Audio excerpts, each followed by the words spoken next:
شروع اللہ کا نام لے کر جو بڑا مہربان نہایت رحم والا ہے۔ نون، قلم کی اور جو کچھ لکھنے والے لکھتے ہیں اس کی قسم کہ اے پیغمبر صلی اللہ علیہ وآلہ وسلم، تم اپنے پروردگار کے فضل سے دیوانے نہیں ہو، اور بے شک تمہارے لیے بے انتہا اجر ہے، اور یقیناً تم اخلاق کے اعلی مرتبے پر ہو۔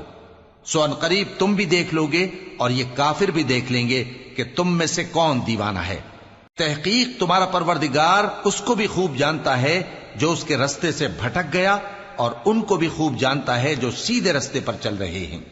تو تم جھٹلانے والوں کا کہا نہ ماننا۔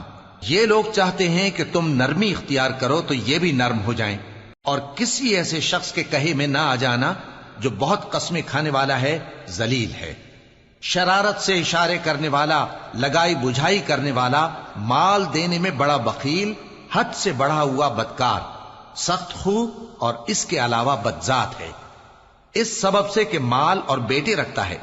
جب اس کو ہماری آیتیں پڑھ کر سنائی جاتی ہیں تو کہتا ہے کہ یہ اگلے لوگوں کے افسانے ہیں، ہم ان قریب اس کی اونچی ناک پر داغ لگائیں گے۔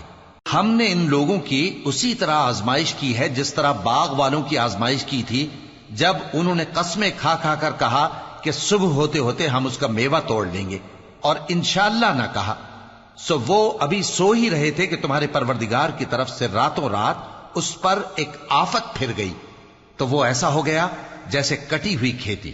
پھر جب صبح ہوئی تو وہ لوگ ایک دوسرے کو پکارنے لگے کہ اگر تم کو کاٹنا ہے تو اپنی کھیتی پر سویرے ہی جا پہنچو۔ سو وہ چل پڑے اور آپس میں چپ کے کہتے جاتے تھے کہ آج وہاں تمہارے پاس کوئی فقیر نہ آنے پائے، اور کوشش کے ساتھ سویرے ہی جا پہنچے، گویا پیداوار پر قادر ہیں۔ پھر جب انہوں نے باغ کو دیکھا تو ویران، کہنے لگے کہ ہم رستہ بھول گئے ہیں، نہیں بلکہ ہم بے نصیب ہو گئے۔ ایک جو ان میں سمجھدار تھا بولا، کیا میں نے تم سے نہیں کہا تھا کہ تم تسبیح کیوں نہیں کرتے؟ دوسرے کہنے لگے کہ ہمارا پروردگار پاک ہے، بے شک ہم ہی قصوروار تھے۔ پھر لگے ایک دوسرے کی طرف رخ کر کے ملامت کرنے، کہنے لگے ہائے شامت، ہم ہی حد سے بڑھ گئے تھے، امید ہے کہ ہمارا پروردگار اس کے بدلے میں ہمیں اس سے بہتر باغ عنایت کرے، ہم اپنے پروردگار کی طرف رجوع کرتے ہیں۔ دیکھو عذاب یوں ہوتا ہے، اور آخرت کا عذاب سب سے بڑھ کر ہوگا، کاش یہ لوگ جانتے ہوتے۔ پرہیزگاروں کے لیے ان کے پروردگار کے ہاں نعمت کے باغ ہیں۔ کیا ہم فرما برداروں کو نافرمانوں کی طرح نعمتوں سے محروم کر دیں گے؟ تمہیں کیا ہو گیا ہے؟ کیسی تجویزیں کرتے ہو؟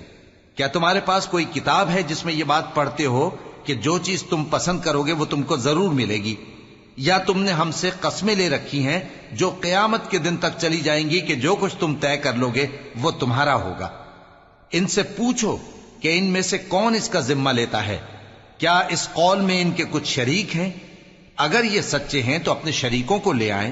جس دن پنڈلی سے کپڑا اٹھا دیا جائے گا اور کفار سجدے کے لیے بلائے جائیں گے، پھر وہ سجدہ نہ کر سکیں گے، ان کی آنکھیں جھکی ہوئی ہوں گی اور ان پر ذلت چھا رہی ہوگی، حالانکہ پہلے اس وقت سجدے کے لیے بلائے جاتے تھے جبکہ وہ صحیح و سالم تھے۔ سو مجھ کو اس کلام کے جھٹلانے والوں سے سمجھ لینے دو، ہم ان کو آہستہ آہستہ ایسے طریق سے پکڑیں گے کہ ان کو خبر بھی نہ ہوگی، اور میں ان کو مہلت دیے جاتا ہوں، میرا داؤں بڑا مضبوط ہے۔ اے نبی، کیا تم ان سے کچھ معاوضہ مانگتے ہو کہ ان پر تاوان کا بوجھ پڑ رہا ہے، یا ان کے پاس غیب کی خبر ہے کہ اسے لکھتے جاتے ہیں؟